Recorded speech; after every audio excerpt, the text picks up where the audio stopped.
அஸ்ஸலாமு அலைக்கும் வரஹ்மத்துல்லாஹி வபரகாத்துஹு. பிஸ்மில்லா அல்ஹம்துலில்லா. அன்பிற்கினிய எல்லாமல்ல அல்லாஹ்வினடியார்களே, இந்த மகத்துவமிக்க குர்ஆன் இறக்கப்பட்டதற்கான பல காரணங்களை அல்லாஹ் ரப்புல் ஆலமீன் தன்னுடைய திருமறையிலே கூறுகிறான்.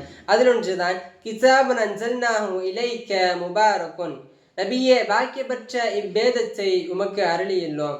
பிறகு அல்லாஹ் கூறுகிறான், லியத்தப்பரு ஆயாத்திஹி, அவர்கள் அதன் வசனங்களை கவனித்து சிந்திப்பதற்காக என்று கூறுகிறான். எனவே அன்பானவர்களே, எம்முடைய தூதர்களை பின்பற்றி வாழ்ந்தவர்கள் தான் சஹாபாக்கள். அவர்கள் வாழும் காலங்களில் இந்த வசனத்தை சிந்திக்கக்கூடியவர்களாக இருந்தார்கள்.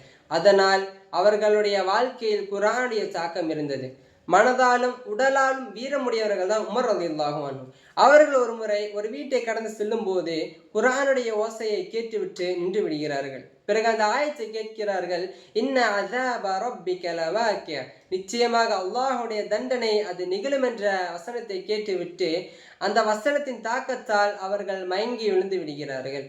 எனவே அன்பானவர்களே, நாம் இந்த குர்ஆனை ஓதுகிறோம். நாம் இந்த குர்ஆனை ஓதும் போது சிந்திக்கக்கூடியவர்களாக இருக்க வேண்டும். அப்படி சிந்தித்தால் மட்டும்தான் எம்முடைய வாழ்க்கையிலும் குர்ஆனுடைய தாக்கம் இருக்க வேண்டும். அப்படி இந்த குர்ஆனை சிந்திக்கக்கூடிய பாக்கியத்தை அல்லாஹ் ரஹ்மான் நம் அனைவருக்கும் தந்த அருள் புரிவானாக. அஸ்ஸலாமு அலைக்கும் வரஹ்மத்துல்லாஹி வபரகாத்துஹு.